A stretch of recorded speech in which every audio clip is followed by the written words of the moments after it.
There's the league MVP Denny Tice looking to add an NBA title to his resume in a very impressive rookie year. Maybe the most impressive rookie year since Magic Johnson. You see him coming out the team bus with Eric Gordon and the rest of the Hornets. Now he's celebrating in the stadium, getting hyped up for Game 4.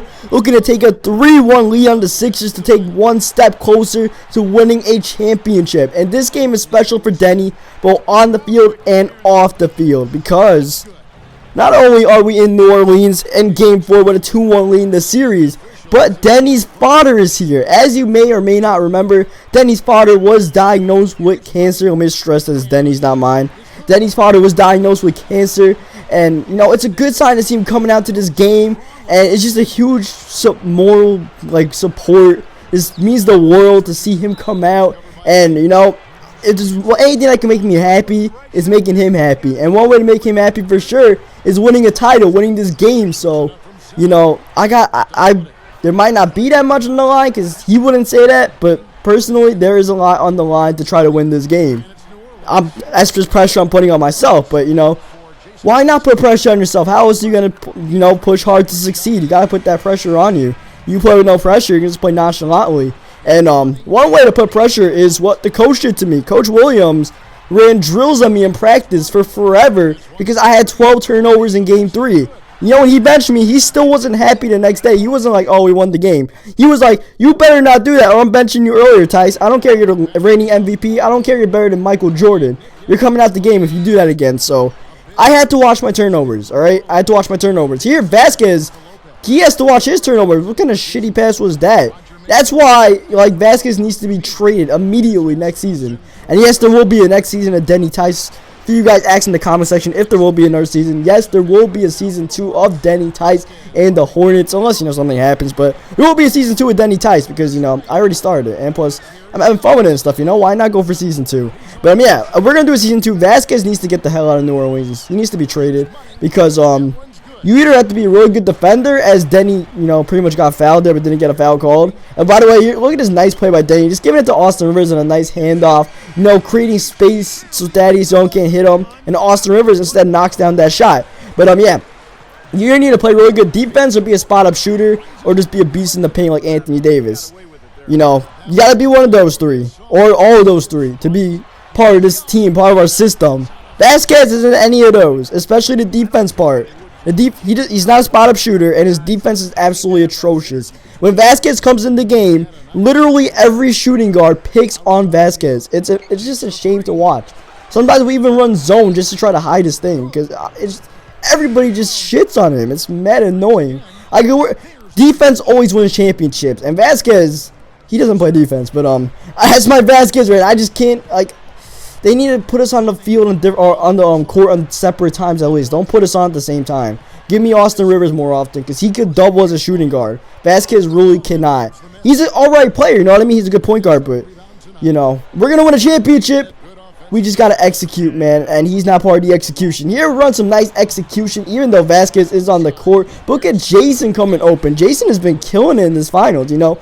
He's like the 11th man in the rotation, but he is still being a big contributor in offense. It's really cool to see that Vasquez, like, he cannot finish, but it's all good. He goes to the free throw line, and we come back in the game. It's still a close game here. The the Phillies, the 76ers, you know, they want to go up 2-2. As much as, you know, this game's important to me, it's just as important to them, and they came out with a sense of urgency in this game. But Denny is a knockdown shooter. I could double as a shooting guard better than Vasquez. I'm just a really good point guard, so that's why I don't. And look at me, I'm doing the same thing. Watch. Oh, hold up. Did Ed Davis just decide he wanted to double as a point guard? Okay, as soon as I saw that, I was like, no. I want him to pass it back for me so I could take the spot-up shot. Instead, he did that. I'm like, no. And I don't know how the hell that pass got through. I don't want him to ever do it again, but, I don't know. That was just really beautiful, I guess. It was a really beautiful bounce pass. I'm not even sure I could pull that off 9 out of 10 times.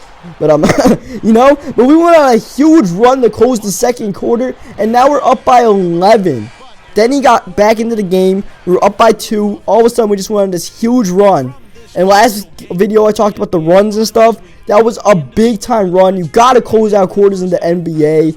You know, you watched the Spurs game last night, Spurs and Lakers. You could see, you know, Spurs kept on closing out quarters, especially early. And that's one big reason why they won it. Besides, one thing was Manu kept on coming in. And, you know, Ginobili was just playing like a beast. He's been playing like a beast this entire series so far. So that might be part of the reason why, you know, at the end of the quarters, Manu was coincidentally on the court. But anyways, back into this game now. Third quarter, look at the way I play transition defense. When someone else has the ball, you see me moving around. That's because I'm trying to lose my defender. Usually, you know, someone tries to commit to you. But when you move around like that, sometimes you can make that guy lose you, and they might just get confused and no one is on you. And just like that, you have a spot-up shot. And Denny was a decent spot-up shooter, you know. He can knock down that shot, especially when it's wide open. Anybody can knock down a wide open shot, you know, and that's what Denny does. Yeah, that was just part of something that Denny added to his game, and you know, that's just what you gotta do. There's the regular season, and then the playoffs. Denny just added a few new wrinkles to his game. The teams thought they figured out Denny, and Denny changed it up on him. And look at him, he's playing a really good game. You know, once again, the assist numbers not where they usually are, but the lead is where it should be right now. And that's all that matters. You know, that's all that matters. Of course, I'm looking to get my teammates involved as I hit it to Vasquez, and Vasquez has to go to the free throw line because he can't finish. But, you know, it's okay because we're winning, you know. We have the winning formula down right now. We have it down pat for sure. Look at Kwame Brown picking me up. Of course, Andrew Bynum called me out on Twitter for like absolutely no reason. He was like, "I want to guard you in the game," and I was like, "Shut up, Bynum. Shut up, Bynum." And, he never guarded me once. I was looking for the matchup, but he never did. But as you can see, Kwame Brown is on the floor. And when Kwame Brown is on the floor, the 76ers defense falls off significantly. So when Kwame Brown comes on, we attack, especially attack the paint. The paint's usually wide the hell open when Kwame Brown is in. And then they tried to hide the paint, and they leave Eric Gordon open. There's always somebody open when Kwame's on the floor. Put it that way. You know, I love playing when Kwame is on the floor. He shouldn't even be on the floor, but, you know, thanks Doug Collins for putting him on the floor. So, after, you know, that Kwame Brown stint, we put up a huge gap on the lead there. And when I come back in, it's 5:44 left. I sat out half the 4 quarters, so I'm cool with that. I'm cool with that. Got some rest, got to chill. Got to watch my teammates keep the lead going. Come back in for the last few minutes with mostly bench guys. Once the starters went away, except for me, you know. But here I get the and one, and look at Denny. First he's calling for the foul. Once he realized he got the and one, he got hyped, and that is when I realized we're about to be 1 game away from winning the championship. That's when reality set in. Look at him. Let's look at that one more. Like, just look at that. Look at the emotion. This is just realizing on the court. Look at Anthony Davis. These are 2 rookies. And look at what Anthony Davis does to Bynum. Like, what'd you say on Twitter, by the way? What'd you say on Twitter?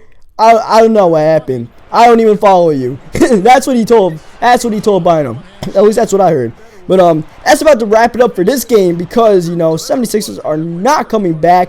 We're going to take a 3-1 lead in the series. I'm just getting a few more plays from myself. Once again, you see me, you guys ask for tips. That's one tip. You know, transition offense, I mean, it's big. If you can get free points on offense the way I do, you know that works. You see how many points I've gotten free on offense just by shaking around, getting some long 2s or a 3 to go down. You know, it works. It works. And you see, look at this. The double team comes. That's another thing. When the double team comes, always pass out. Always pass out. Unless you could run around them. But in that situation, like, you can just shake the double team and they'll just, you know, be stupid. But that's it for this game, man. We're up 3-1. Look at Bynum. Get out of here, Bynum. And, you know, this team is built a lot like a Dwight Howard team with the way they have Bynum in the middle and spot-up shooters on the outside. But we got the formula. Anthony Davis is playing really good defense. Denny's playing really good offense. And Denny, you know, 1 turnover in this game. So mission accomplished. And by the way, look at Bynum on Twitter.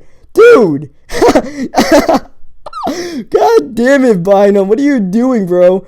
So like the video if you like it. Subscribe if you haven't. Laugh at Bynum because he's a complete clown. Don't challenge Denny at horse, and I'll catch you guys next time. Your streak of 20-point games has now reached double digits. Is there something you can point to recently that's allowed you to elevate your game? Yeah, I've been going out there and hitting my shots. I think I've done a good job of picking the right spots, you know, not forcing anything and really trying to take advantage of any openings the defense is willing to give.